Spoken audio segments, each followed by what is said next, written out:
Hello student. बेटा last lecture में हम रिलेटिव इन वन डायमेंशन शुरू कर चुके थे और उस पे हमने कुछ क्वेश्चन भी सोल्व किए थे। उसी सीक्वेंस में आगे बढ़ते हुए नेक्स्ट क्वेश्चन करते हैं बेटा। देखो हमने दो ऑब्जेक्ट वाले क्वेश्चन कर लिए थे जिसमें रिलेटिव लगाए थे हमने। एक मैन और एक बस का क्वेश्चन किया था। उसके बाद हमने तीन ऑब्जेक्ट वाले कर लिए थे जिसमें तीन कार थी जो हाईवे पर चल रही थी, वो क्वेश्चन कर लिया था। अब मान लो बहुत सारे ऑब्जेक्ट हैं, उनमें रिलेटिव के लिए बात करते हैं। तो रिलेटिव का कंसेप्ट देखो, मैंने बताया था कि जिस ऑब्जेक्ट के रिलेटिव में हम बातें करने जा रहे हैं उसको रेस्ट पे कर देंगे और उसकी जो वेलोसिटी या एक्सेलरेशन है बाकी सारे ऑब्जेक्ट को वो वेलोसिटी और एक्सेलरेशन अपोजिट डायरेक्शन में दे देंगे। ऐसा नहीं कि दूसरे एक कोई देंगे, नहीं, सभी को, जितने भी ऑब्जेक्ट हैं। ठीक है, तो एक क्वेश्चन करते हैं जिसमें देखो ऐसे दो लाइन में व्हीकल चल रहे हैं। इधर चल रही है साइकिल, ऐसे ये मान लो ये ऐसे कार साइकिल है, ऐसे। ठीक है, ये सारे चल रही है इधर की तरफ, सपोज 15 मीटर पर सेकंड से। ये चल रहे हैं 15 मीटर पर सेकंड से, सारे कांस्टेंट से चल रही साइकिल। मान लो ये साइकिल है। ठीक है, इधर है मोटरसाइकिल, ये मोटरसाइकिल है, ये चल रही है 25 मीटर पर सेकंड से। यहां एक दूसरी मोटरसाइकिल है, ये चल रही है 25 मीटर पर सेकंड से। फिर यहां एक मोटरसाइकिल है जो चल रही है 25 मीटर पर सेकंड से। ऐसे बहुत सारी है, इनफाइनाइट है ऐसे। ये है मोटरसाइकिल। ठीक है, इन दो के बीच का जो गैप है बेटा ये है 20 मीटर। दो साइकिल के बीच का जो गैप है सभी में ऐसे 20 मीटर, और दो मोटरसाइकिल के बीच का गैप जो है वो 30 मीटर है। ऐसा है, ये क्वेश्चन है बेटा जिसमें दो लाइन में चल रहे हैं, बीच में यहां एक ऑब्जर्वर खड़ा हुआ है जो कि इधर की तरफ v वेलोसिटी से चल रहा है। कितने चल रहा है? v वेलोसिटी से।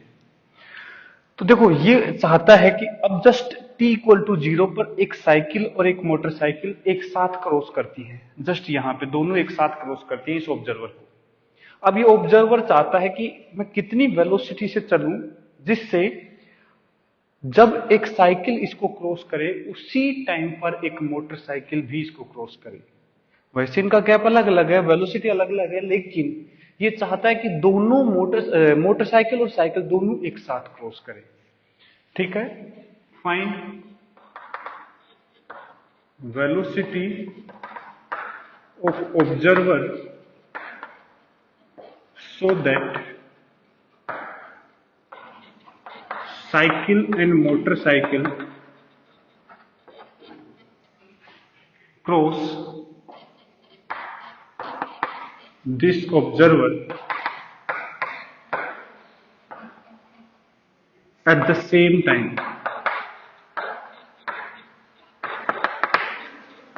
ये क्वेश्चन है, सेम टाइम पे साइकिल और मोटरसाइकिल क्रॉस करें।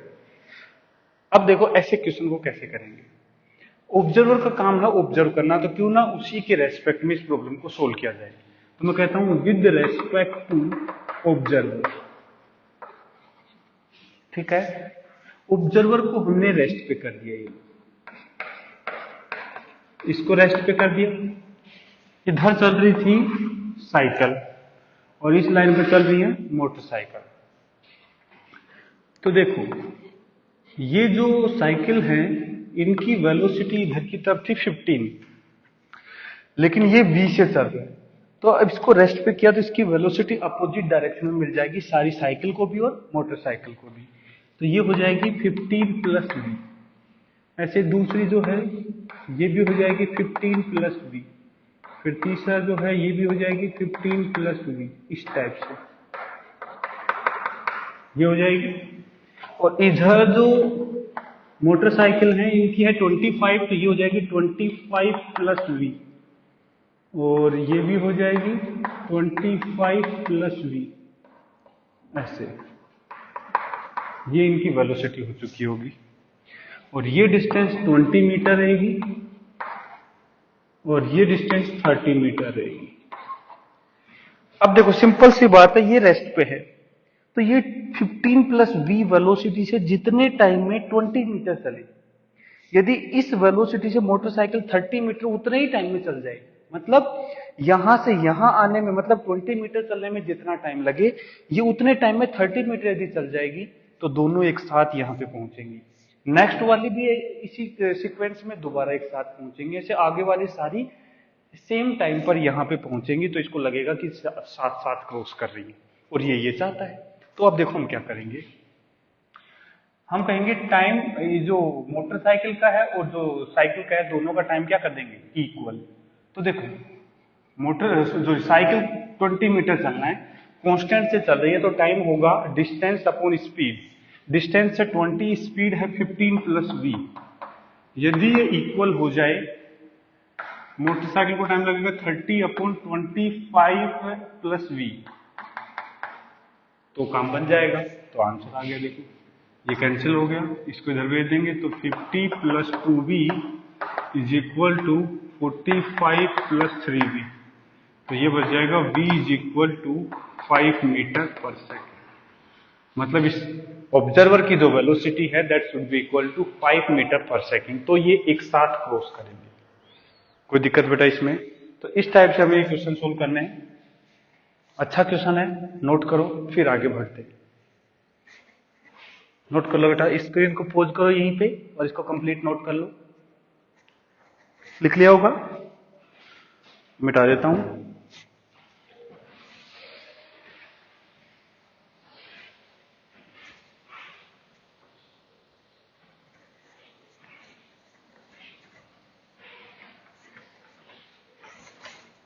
अब देखो बेटा,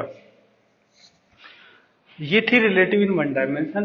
अब देखो इसी भी सीक्वेंस में थोड़ा आगे बढ़ते हुए अलग टाइप के क्वेश्चन लेते हैं। जैसे एक क्वेश्चन आते हैं रिवर मैन प्रॉब्लम वाले। तो रिवर मैन प्रॉब्लम बेटा 2 डायमेंशन में भी होती है और 1 डायमेंशन में होती है। हम पहले 1 डायमेंशन की बात करेंगे। तो river man problem in 1 dimension. अब देखो जैसे ये रिवर है, ठीक है, रिवर इधर की तरफ फ्लो कर रही है वीआर, ठीक है। एक स्विमर है जो कि तैरता है।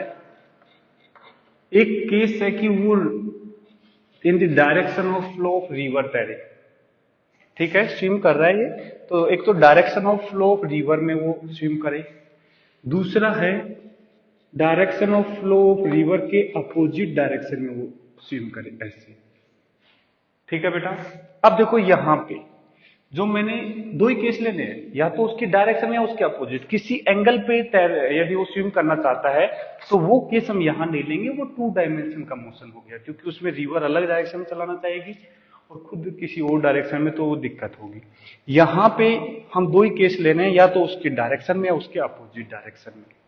तो यहां जो मैं वी आर ले रहा हूं, ये है बेटा वेलोसिटी ऑफ रिवर। ये रिवर की वेलोसिटी है जिससे वो फ्लो कर रही है, या rate of flow of current भी बोलते हैं। Rate of flow of current मतलब बेटा ये जो वाटर करंट जो है, यहाँ पे पानी जो फ्लो कर रहा है, इसको वाटर करंट बोल देते हैं, ठीक है। तो उसकी भी फ्लो रेट दे देते हैं। एक होती है वीएम से मैं रिप्रेजेंट कर रहा हूं, वीएम से मैं रिप्रेजेंट कर रहा हूं velocity of man, velocity of, या फिर हाँ ठीक है, velocity of man with respect to river. Velocity of man with respect to river. ऐसे विद रेस्पेक्ट टू रिवर क्यों लिखा है बेटा? वीएम वो वेलोसिटी है जिससे वो स्विम कर, खुद के इफेक्ट से जो स्विम कर रहा है, मतलब वो स्विम करने के लिए खुद भी तो एफर्ट लगा रहा होगा तो उस एफर्ट के कारण उसके पास जो वेलोसिटी है उसको हमने वीएम बोल दिया है, ठीक है। तो VM is velocity of man with respect to river. या फिर इसको ऐसे भी बोल सकते हैं कि velocity of man in still water. Velocity of man in still water. Still water मतलब रिवर फ्लो नहीं कर रही है, पोंड है सपोज करो, या कोई भी ऐसा स्टेशनरी वाटर है, उसमें यदि वो स्विम करता है तो उसकी जो वेलोसिटी है वो सारी की सारी वेलोसिटी उसके खुद के एफर्ट के कारण होगी। तो ऐसा भी बोल सकते हैं वेलोसिटी ऑफ मैन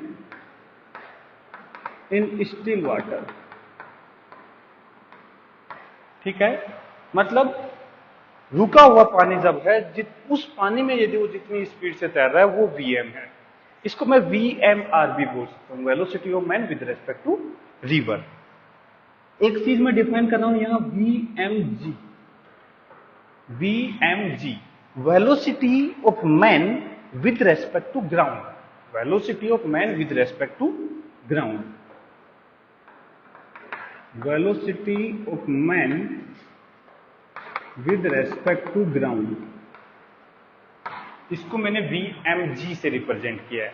ये वो वेलोसिटी है, यदि ग्राउंड पे खड़ा कोई ऑब्जर्व करता है कि रिवर भी फ्लो कर रही है और आदमी भी उसमें स्विम कर रहा है, तो दोनों की जो नेट वेलोसिटी आएगी ग्राउंड के रेस्पेक्ट में, मतलब ग्राउंड पे खड़ा हुआ जो ऑब्जर्वर है वो जो वेलोसिटी ऑब्जर्व करेगा वो है वीएमजी, ठीक है।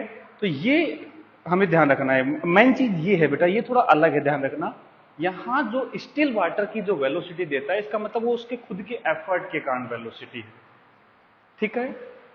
अब देखो, रिवर इधर वीआर से फ्लो कर रही है, आदमी खुद के एफर्ट से वीएम से चलता है, तो ग्राउंड के रेस्पेक्ट में क्या होगा? तो देखो दो केस है। ये जो केस है, जब velocity of man in the direction हो वेलोसिटी ऑफ रिवर, दोनों सेम, मतलब जिधर रिवर फ्लो कर रही है उसी डायरेक्शन में यदि स्विमर स्विम करता है तो इसको बोलते हैं हम डाउन स्ट्रीम।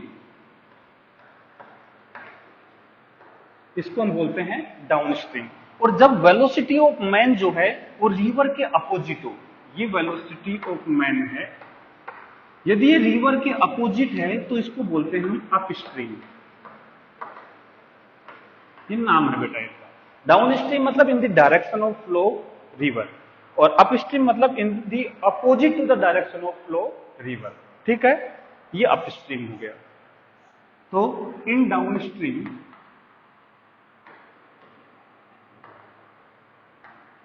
मोशन, यदि हम डाउन स्ट्रीम मोशन की बात करें तो वेलोसिटी ऑफ मैन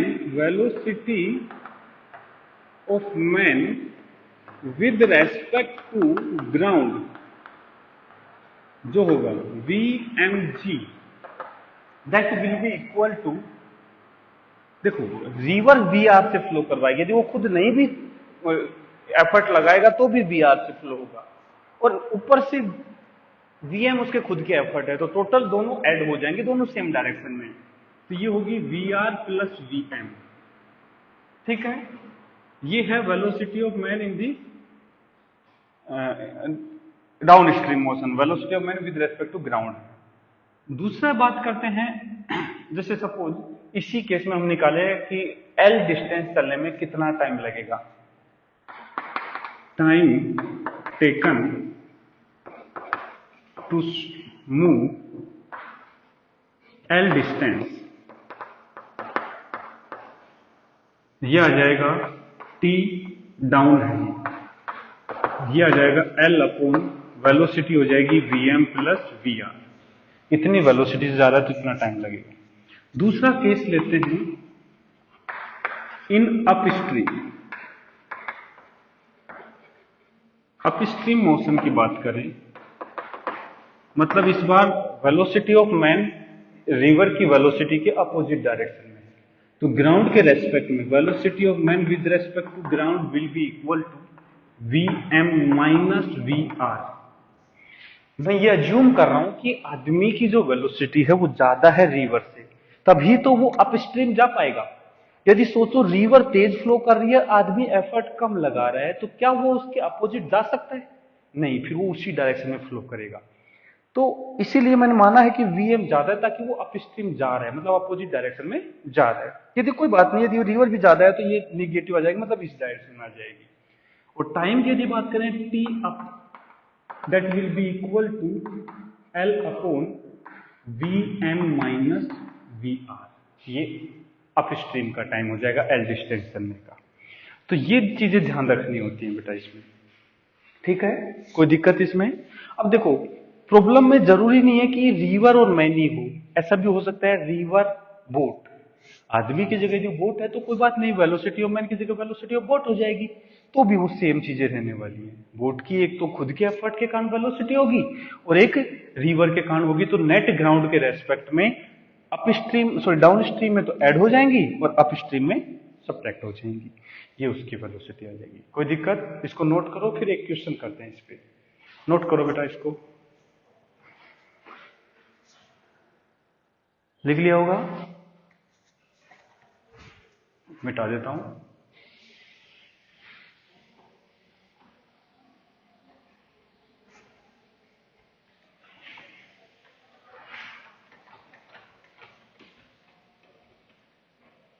क्वेश्चन लिखो बेटा, एक क्वेश्चन लिखेंगे, if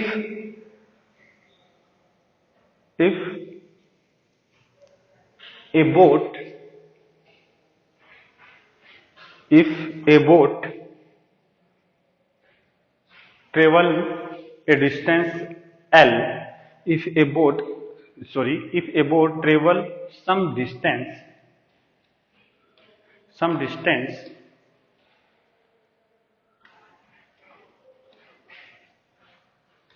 in the some distance and take time t1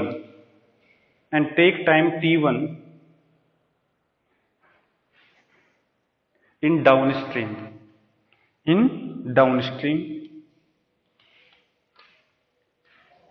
and takes time t2 in upstream, to travel same distance, मतलब सेम डिस्टेंस चल रहा है, एक डाउन स्ट्रीम चल रहा है वो टाइम t1 ले रहा है, एक अप स्ट्रीम चल रहा है वो टाइम t2 ले रहा है। t1 डाउन स्ट्रीम का है और t2 अप स्ट्रीम का है, ठीक है। Then find what will be the time taken of boat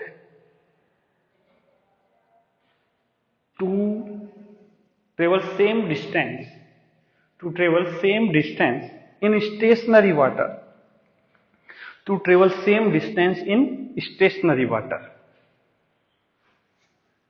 तो देखो बेटा, यदि हम बात करें down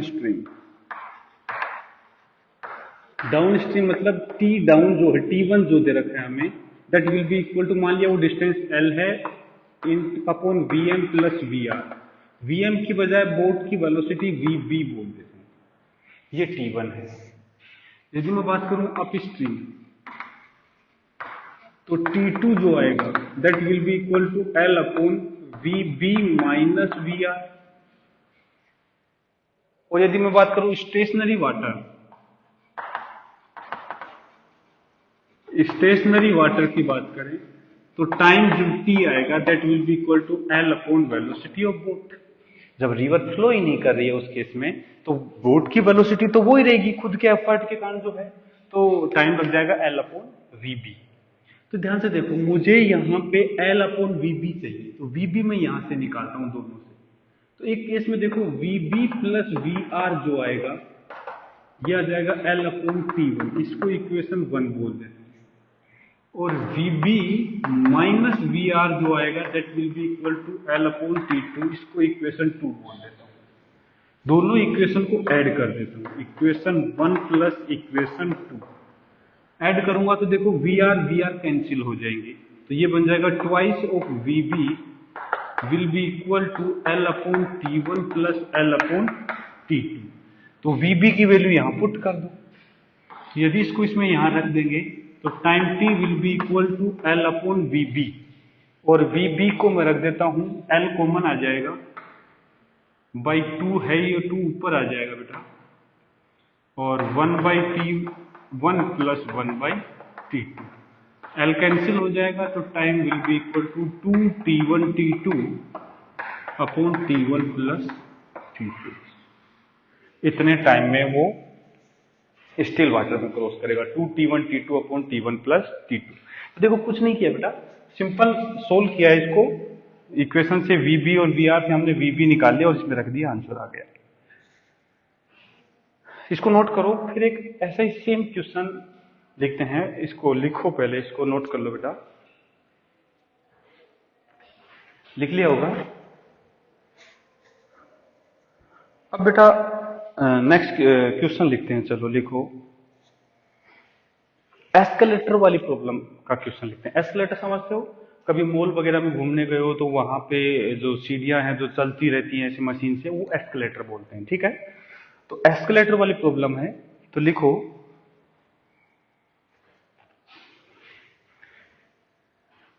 a man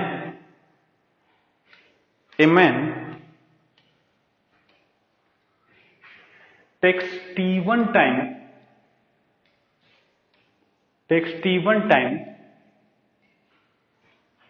to cross a escalator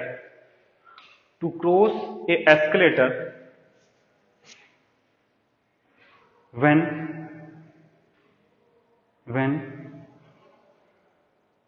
escalator is not working. Escalator is not working and takes T2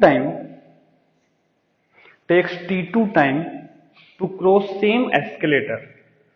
T2 time to cross same escalator when it is working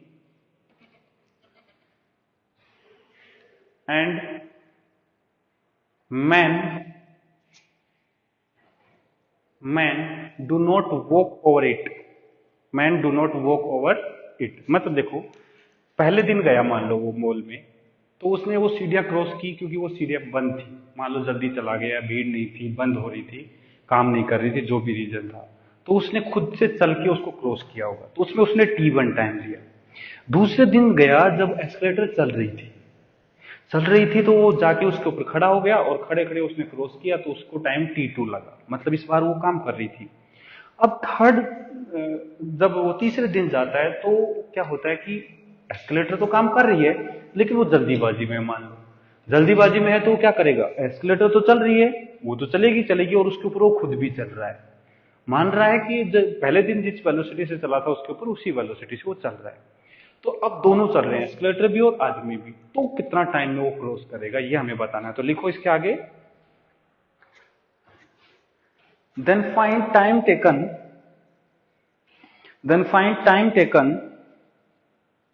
to cross the escalator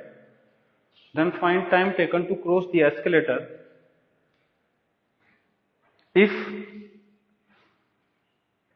both escalator and man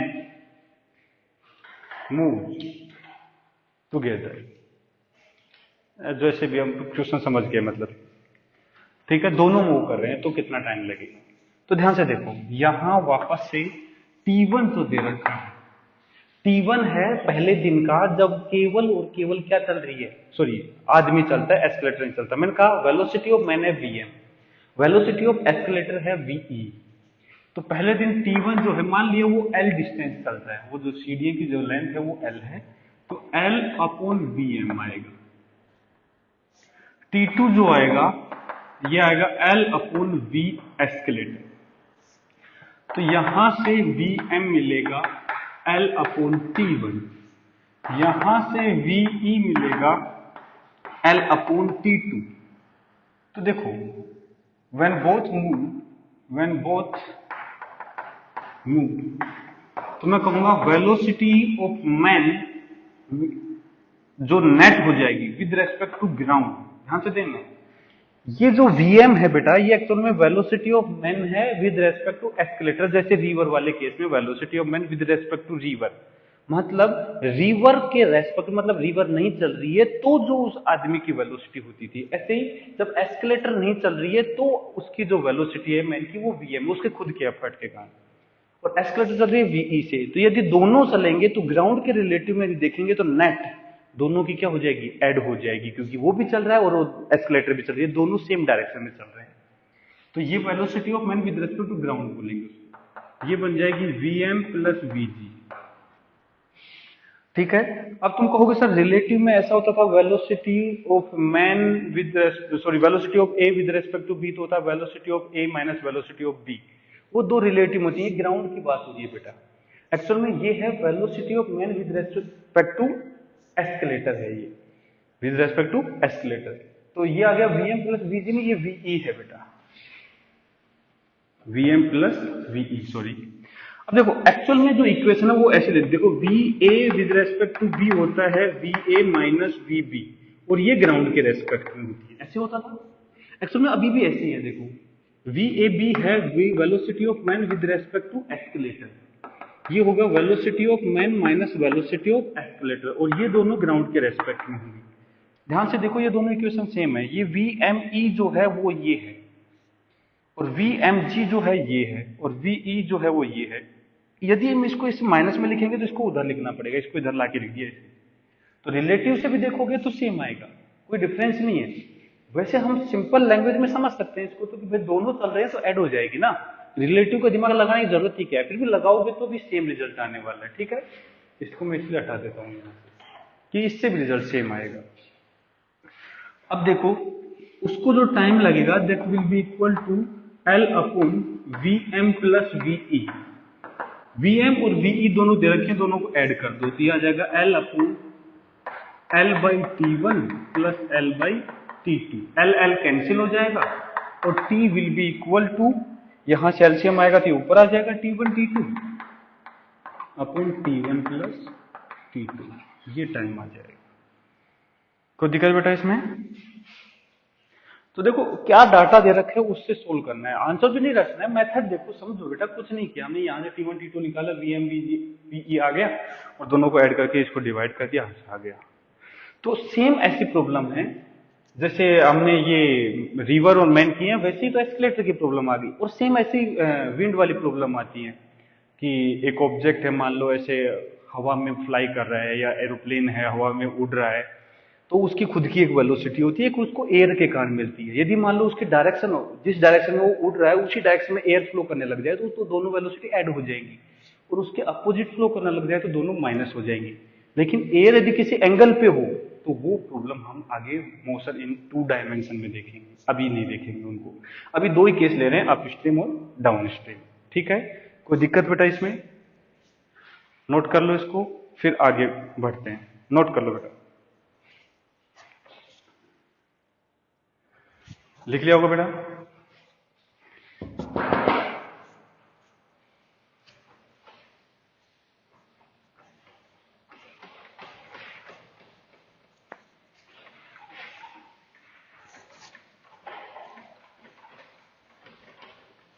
चलो एक question और कर लेते हैं, एक question करते हैं। देखो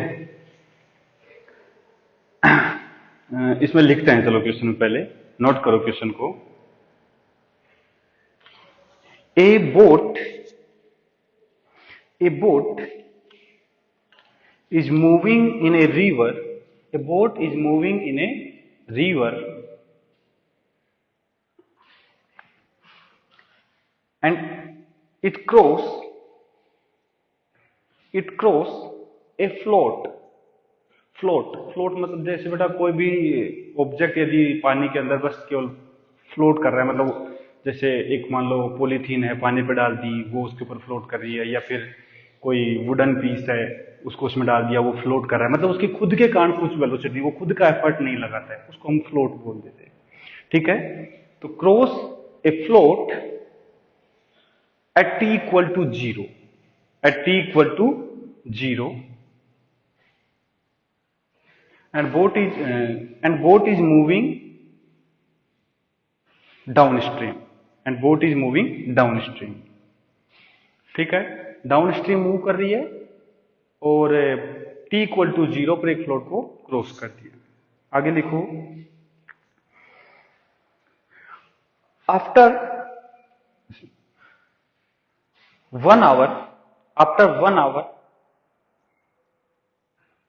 boat turn back. After 1 hour boat turn back and continue to move in upstream. मतलब पहले डाउन स्ट्रीम जा रही थी, 1 घंटे तक चली, फिर वो उसने अपनी डायरेक्शन चेंज की, फिर वो अपस्ट्रीम आ रही, वापस आ रही है, मतलब upstream, and it again crossed the same float.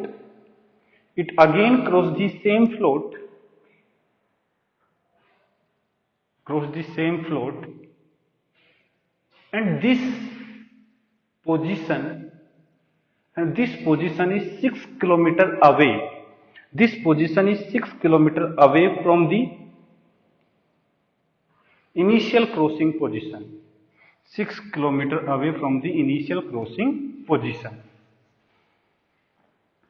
Then find velocity of river. ठीक है, देखते हैं डाटा सही लिया है, शायद मैंने, सोल्व करते हैं बेटा। देखो सिचुएशन क्या है,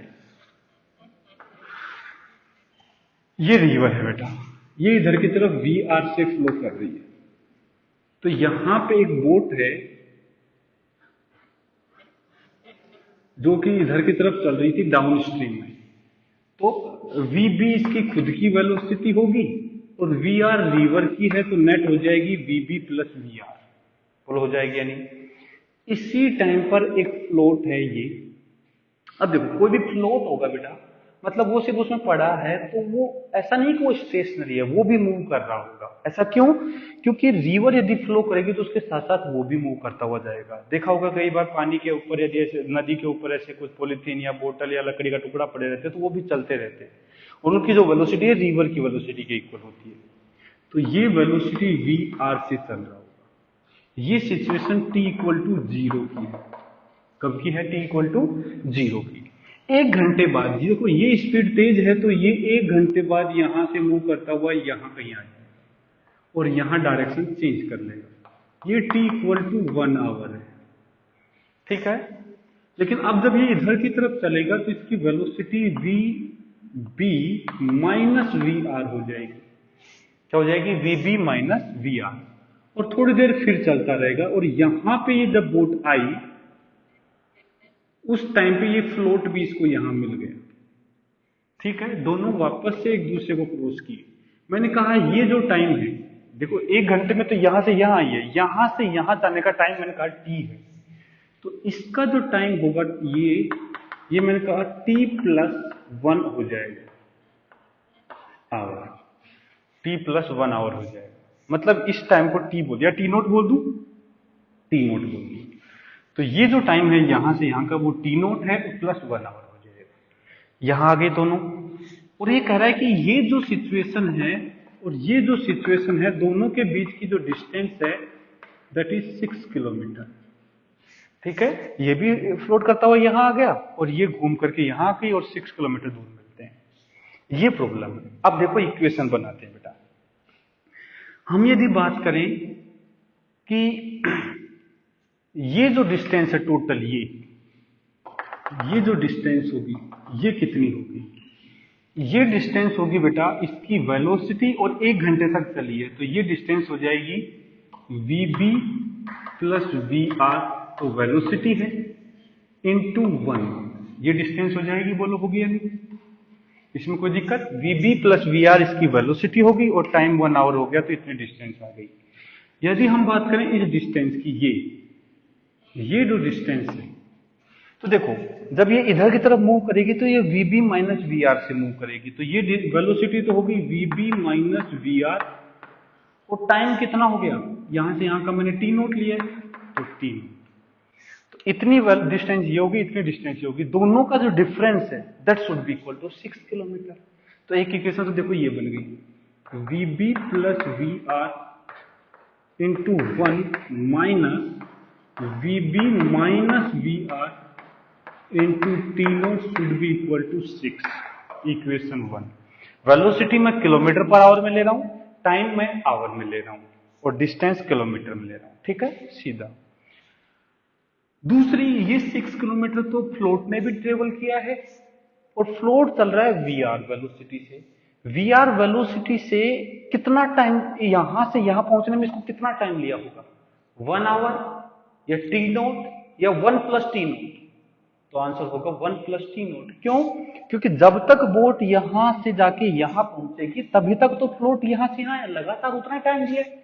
ये टी इक्वल टू 0 था, और यहां पे टाइम हो चुका है टी नोट प्लस 1 आवर। इसका मतलब फ्लोट भी लगातार टी नोट प्लस 1 आवर तक मूव किया है, और वो कितना मूव किया है, 6 किलोमीटर के इक्वल। तो दूसरी इक्वेशन आ जाएगी V R into T nought plus 1 should be equal to 6, equation 2। अब इन दोनों से सोल्व करने की कोशिश करते हैं। तो देखो, फ्रॉम इक्वेशन 1 यदि मैं बात करूं को वी बी को अलग कर लेते हैं, वी आर को अलग कर लेते हैं। पहले तो देखो ये बन जाएगा V B plus V R minus V B into T nought minus minus plus V R into T nought is equal to 6। तो ये बन जाएगा V B into 1 minus T nought plus V R into 1 plus T nought equal to 6। अब ध्यान से देखो, V R into 1 plus T nought is equal to 6 है। V R into 1 plus T note तो ये भी है, ये ही 6 के इक्वल है, ये भी 6 है। इसका मतलब इसकी वैल्यू क्या आएगी, 0।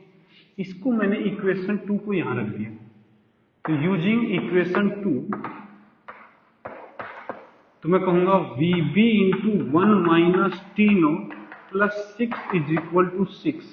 इसका मतलब V B into 1 minus T nought should be equal to 0। इसका मतलब देखो, वी बी तो 0 हो नहीं सकता, तो क्या 0 होगा, सॉरी 1 माइनस टी नोट 0 होगा, तो मतलब टी नोट 1 आवर आएगा। इसका मतलब ये जो वापस चली है पक्का है 1 घंटा वापस चली है। 1 घंटा इधर आई थी और 1 घंटा ये वापस चली है। ये पता चल गया यहां से टी नोट टाइम कि कितने टाइम तक वो वापस चली है, लेकिन मुझे वी आर निकालना है। तो एक काम करते हैं, टी नोट मेरे को पता चल गया, क्यों ना इसमें रख दो तो वी आर आ जाएगा। तो देखो मैं रखूंगा पुट इन इक्वेशन 2, तो ये आ जाएगा V R into 1 plus 1 is equal to 6। तो V R will be equal to 3 kilometre per hour, 3 kilometre per hour. तो मतलब रिवर की जो वेलोसिटी है that will be equal to 3 kilometre an hour. कोई दिक्कत बेटा इसमें? तो देखो अच्छा क्वेश्चन है, और ये इक्वेशन से ऐसे ही सोल्व हो सकता है। यहां से दोनों इक्वेशन का यूज करके हमने ये निकाल लिया डाटा, टाइम भी निकाल लिया कितने टाइम तक वो रिवर्स डायरेक्शन में चली होगी, अप स्ट्रीम डायरेक्शन में। अच्छा क्वेश्चन है, कोई दिक्कत बेटा इसमें? तो ये क्वेश्चन हमने प्रैक्टिस कर लिया रिलेटिव इन 1 डायमेंशन के। आगे हम 2 डायमेंशन स्टार्ट करेंगे अब, ठीक है? ओके बेटा, इसकी अच्छे से प्रैक्टिस करो, मैं कुछ प्रैक्टिस के लिए क्वेश्चन भी दूंगा। ओके, थैंक यू बेटा।